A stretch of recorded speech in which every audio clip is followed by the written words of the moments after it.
Good morning, students. How are you? I hope all are fine. बेटा आज हम कक्षा 3 का पाठ 8 पढ़ेंगे।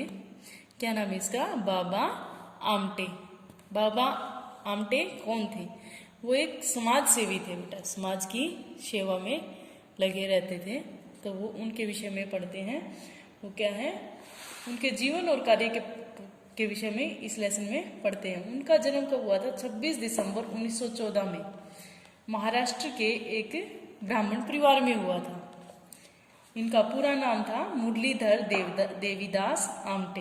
क्या नाम था? मुरलीधर देवीदास आमटे। लेकिन इसके माता पिता इसको बाबा के नाम से जानते थे। बाबा आमटे अपने पूरा जीवन गरीबों की और जो जिनकी कोई सहायता न करते थे उनकी सेवा में लगा रखा था। और उनके जीवन में महात्मा गांधी के विचारों का बहुत अधिक प्रभाव था। वो महात्मा गांधी की नीतियों पर चलना पसंद करते थे। जो वो सेवा करते थे उसमें उसके परिवार ने भी उनका बहुत साथ दिया। उनकी पत्नी श्रीमती साधना आमटे ने उनका पूरा सहयोग दिया समाज सेवा करने में। उन्होंने उनका कभी विरोध नहीं किया, बल्कि उनके साथ लगकर अनेक कुष्ठ रोगियों की चिकित्सा की, उनकी सेवा की। कुष्ठ होता है, कोढ़ की बीमारी होती है एक तरह की, उसमें अनेक रोगियों की सेवा की।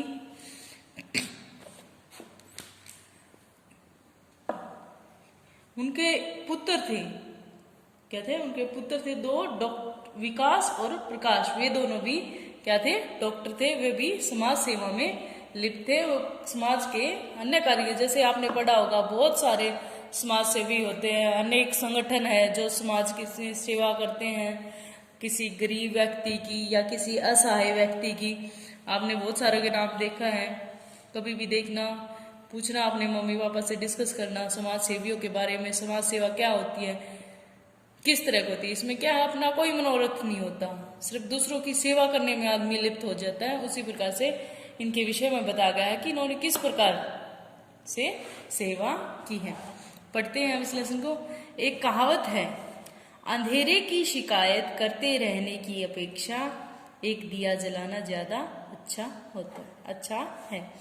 इस कहावत है, एक कहावत कही गई है, से बोला गया है कि अंधेरे की शिकायत करने की अपेक्षा एक दिया जलाना ज्यादा अच्छा होता है। इसका अर्थ है बेटा कि बुराई की बार बार शिकायत करने से उसका नष्ट नहीं होगी। उसको क्या है?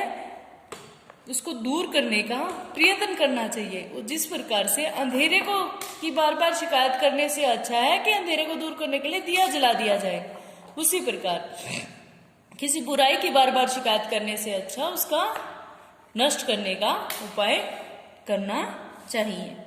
हमारे समाज में बहुत से लोग असहाय हैं। हमारे समाज में बहुत से लोग असहाय, जिनका कोई सहारा नहीं होता। असहाय होता है जिनका कोई सहारा नहीं होता। और उनमें से अनेक लोग भिखारियों जैसा जीवन बिता रहे हैं।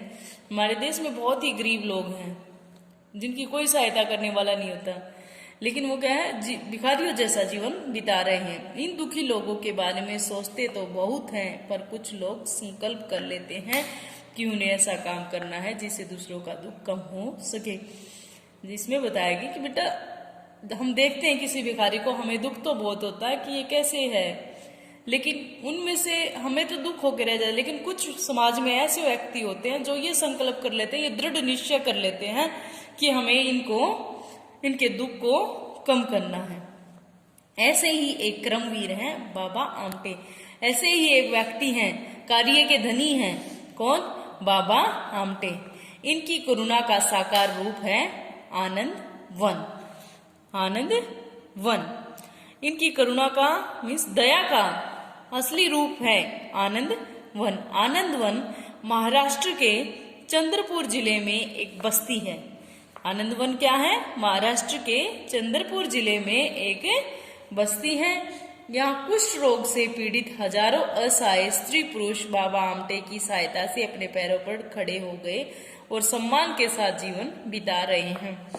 इनके विषय में बताया गया कि बेटा आनंदवन एक गांव है जहां पर अनेक लोगों को कोढ़ की बीमारी से पीड़ित थे और वो असहाय थे, उनको सहारा करने वाला कोई नहीं था।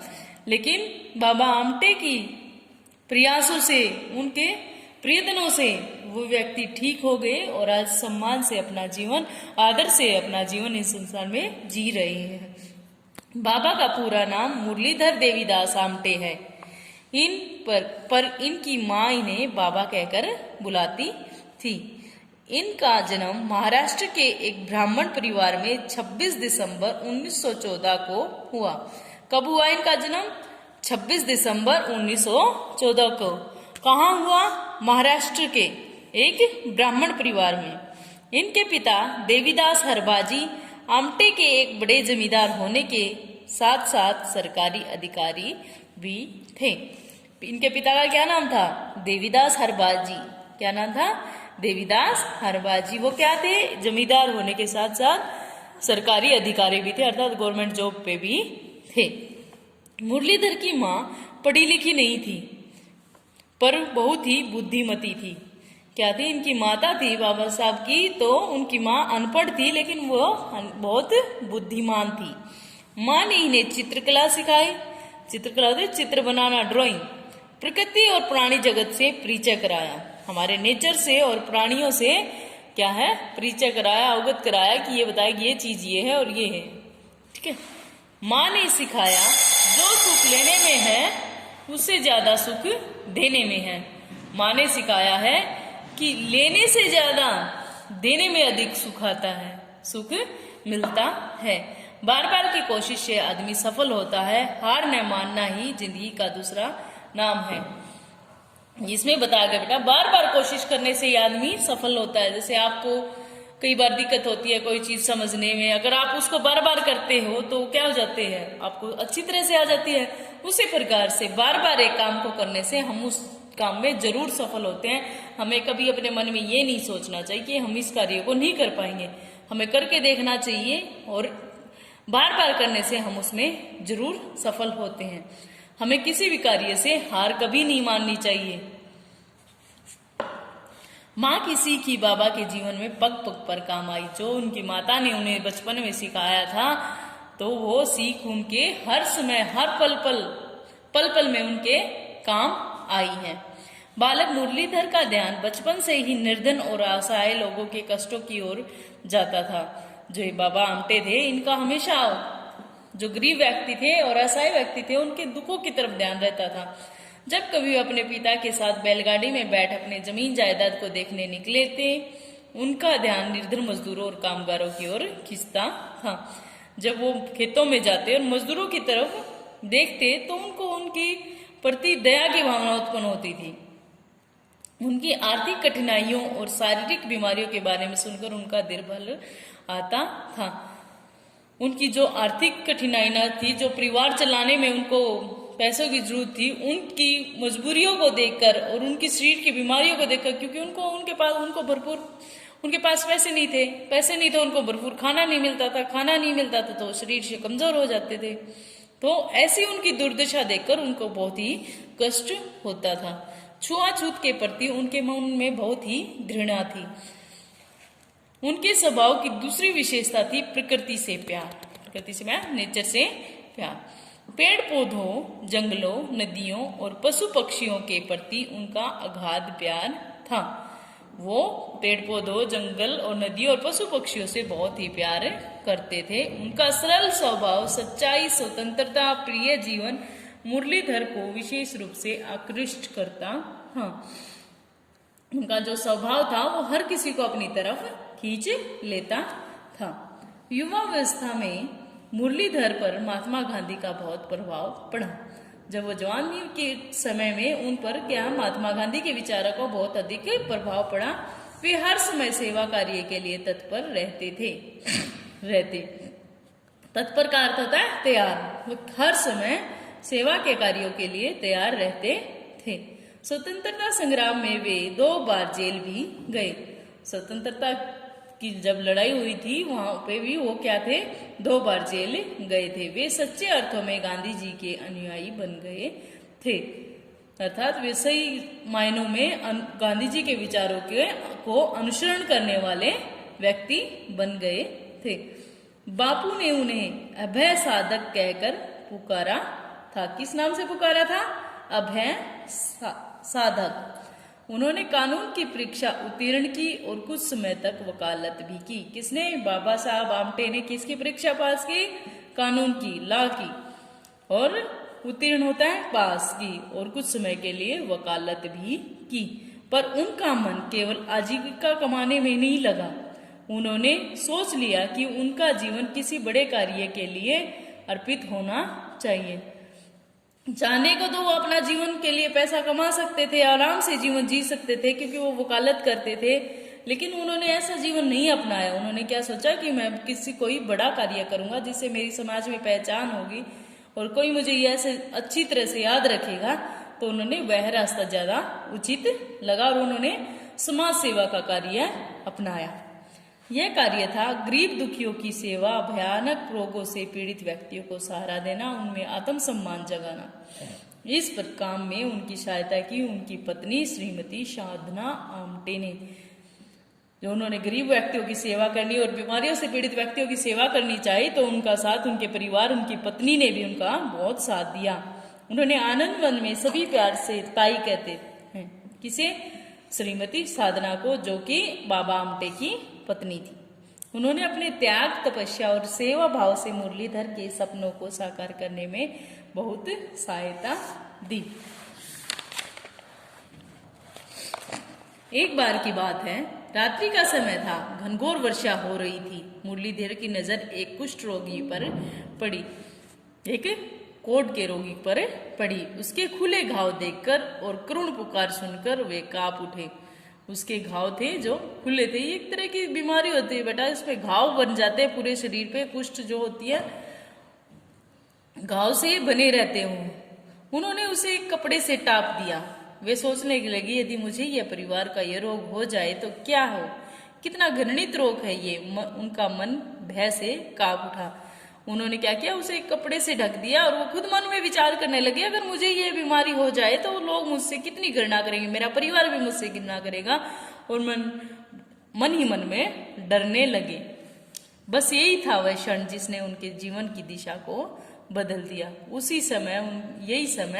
इसी समय ने उनके जीवन की दिशा को बदल दिया। उन्होंने सोचा, जहां मन भयभीत रहे वहां प्यार कैसा, जहां पर मन में डर हो वहां प्यार कैसा, और जहां प्यार नहीं वहां ईश्वर नहीं था। जहां पर एक दूसरे में प्यार नहीं, आपस में प्रेम नहीं, एक दूसरे की सहायता नहीं कर सकते, वहां पर भगवान भी नहीं है। मुझे अपने मन से भय को ही भगाना ही होगा। महात्मा गांधी ने अपने हाथों से कुष्ठ रोगी की सेवा की, फिर मैं अपने कर्तव्य से पीछे क्यों हटूं। उनके मन में विचार आए कि जिस समय महात्मा गांधी ने अनेक कोढ़ के रोगियों की सेवा की, तो फिर मैं पीछे क्यों हट सकता हूं। बस इसी संकल्प के साथ वे अपने कार्य में लग गए। उन्होंने कोलकाता जाकर कुष्ठ रोग की चिकित्सा में विशेष प्रशिक्षण प्राप्त किया। फिर वो क्या किया, उन्होंने उस कुष्ठ रोगी को देखने के पश्चात उन्होंने संकल्प किया कि मैं इसी तरह के व्यक्तियों की सेवा करूंगा। और वो कोलकाता जा चले गए और वहां से डॉक्टरों से प्रशिक्षण लिया। किस चीज का? कुष्ठ रोग का। सैकड़ों कुष्ठ रोगी प्रतिदिन उनके पास आने लगे और अपना इलाज कराने लगे। बहुत सारे सैकड़ों व्यक्ति हर रोज उनके पास आने लगे और उनसे अपना इलाज कराने लगे। पहले माँ ही उन्हें बाबा कहती थी, अब सभी उन्हें बाबा पुकारने लगे। वह समाज सेवा में ऐसे विलुप्त हो गए कि और सब उसको जाने लगे। पहले तो उनकी माता ही उन्हें बाबा कहकर पुकारती थी, लेकिन फिर जो भी मरीज उनके पास आता वो भी उन्हें बाबा कहकर पुकारने लगे। कुष्ठ रोगियों की चिकित्सा करते हुए बाबा ने देखा कि उनकी समस्या केवल उस भयंकर रोग से छुटकारा पाने की ही नहीं है, अपितु मानसिक भी है। जब वो बार बार मरीजों का इलाज करते रहे तो उनके मन में उन्होंने समझा कि ये व्यक्ति सिर्फ शरीर से ही रोगी नहीं है, इनके मन में हीन भावना आ गई है, अर्थात कमजोरी आ गई है, वो किसी का सामना नहीं कर पाते। इसी प्रकार से वो मन से भी, मानसिक रूप से भी बीमार हैं। इस रोग को इतनी घृणित समझा जाता है कि परिवार वाले एक रोगी के पास नहीं फटकते। कुष्ठ रोग क्या होता है बेटा? इसको छुआछूत का बीमारी मानी जाती है कि एक दूसरे को छूने से एक दूसरे को हो जाता है। तो इससे क्या होता है, परिवार वाले भी एक दूसरे को, जिस व्यक्ति इससे ग्रस्त हो जाता है उससे परिवार वाले भी ईर्ष्या करने लग जाते हैं। रोग से छुटकारा पा लेने पर भी समाज के लोग उसे स्वीकार नहीं करते। जब इस रोग से छुटकारा मिल जाता है तब भी समाज के लोग उसे नहीं अपनाते, अपने पास नहीं रहने देते, उसको ये बोलते हैं दूर रहो। बाबा इस बात के लिए अधीर थे कि पुनः स्वस्थ हुए लोगों को कैसे और कहाँ बसाया जाए। बाबा बेचैन थे इस बात के लिए कि जो व्यक्ति स्वस्थ हो जाते हैं उनको कहाँ रखा जाए, क्योंकि समाज उनको अपने पास रखने के लिए तैयार नहीं था। उन्होंने अपने प्रयत्नों से 100-250 एकड़ जमीन इस कार्य के लिए जुटाई। उन्होंने अपने प्रयत्नों से 100-250 एकड़ जमीन इकट्ठी की। उन्होंने स्वस्थ हुए व्यक्तियों को उस पर खेती बाड़ी करने के लिए प्रोत्साहित किया, मीन्स उनको प्रोत्साहन दिया कि तुम यहाँ पर खेती करो। वहां सबसे पहले बनी बाबा आमटे और साधना ताई के लिए बांस की एक झोपड़ी और फिर बनने लगे उसके आसपास इन लोगों के लिए आवास, अस्पताल और विद्यालय। उस जगह पर सबसे पहले क्या बनाया गया, एक बांस की झोपड़ी बनाई गई। किसके लिए? बाबा आमटे के लिए और उनकी पत्नी साधना के लिए। उसके पश्चात वहां पर जो रोगी ठीक हुए थे उनके लिए घर और अस्पताल और विद्यालय बनने लगे। उनकी भावना, लगन और परिश्रम को देखकर चकित हुए बिना नहीं रह जाता। उनकी भावना, उनके लगन, उनके परिश्रम को देखकर हैरानी होती है कि उन्होंने किस तरह से मरीजों को ठीक किया, उनके लिए जगह का प्रबंध किया और इतनी व्यवस्था की कि वो समाज में उठ सके। वे प्रत्येक विकलांग व्यक्ति को कोई ना कोई हुनर सिखाकर अपने पैरों पर खड़ा करना चाहते हैं। वो प्रत्येक विकलांग जो किसी तरह के असहाय होते हैं, अपंग होते हैं, जिनका कोई ना कोई शरीर खराब होता है, क्या किया उन्होंने? उन व्यक्तियों को प्रोत्साहित किया और उनको किसी न किसी काम के लिए तैयार किया। जैसे किसी को ड्राइंग बनाने के लिए, किसी को कोई कार्य करने के लिए, मीन्स उनको कुशल किया किसी भी कार्य में और उनको उनके पैरों पे खड़ा करना, मीन्स आजीविका कमाने का साधन सिखाया। बाबा आमटे के 2 पुत्र हैं, विकास और प्रकाश। दोनों डॉक्टर हैं। विकास आनंदवन के स्वास्थ्य केंद्र का अध्यक्ष है, वहां रोगियों की चिकित्सा की जाती है, उन्हें आत्म सम्मानी और स्वावलंबी बनाया जाता है। आज आनंदवन के पास पास लहराते खेत हैं, फूलों के बगीचे हैं, मुर्गी घर और पशु घर हैं। वहां की चप्पा चप्पा भूमि इन लोगों के पसीने से सींचकर सोना उगल रही है। यहाँ साग सब्जी, दूध, घी, मक्खन का व्यापार होता है। यहाँ बच्चों के लिए एक विद्यालय भी है, खेल का मैदान है, मनोरंजन के लिए सभागृह है। आनंद वन सचमुच आनंद का वन है। बाबा आमटे के कार्यों की सफलता से प्रेरणा पाकर अनेक स्थानों पर ऐसे आश्रमों की स्थापना हुई है। इनसे गरीब असहाय व्यक्तियों को सहायता मिली है। बाबा आमटे को भारत सरकार ने पद्मश्री उपाधि से सम्मानित किया। किससे सम्मानित किया? पद्मश्री उपाधि से।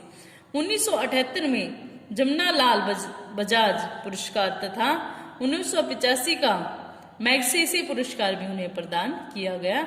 उन्होंने पुरस्कारों में प्राप्त राशि को आश्रम के कार्यों में लगा दिया। 9 फरवरी 2008 को बाबा का चंद्रपुर जिले में स्थित अपने निवास स्थान पर निधन हो गया।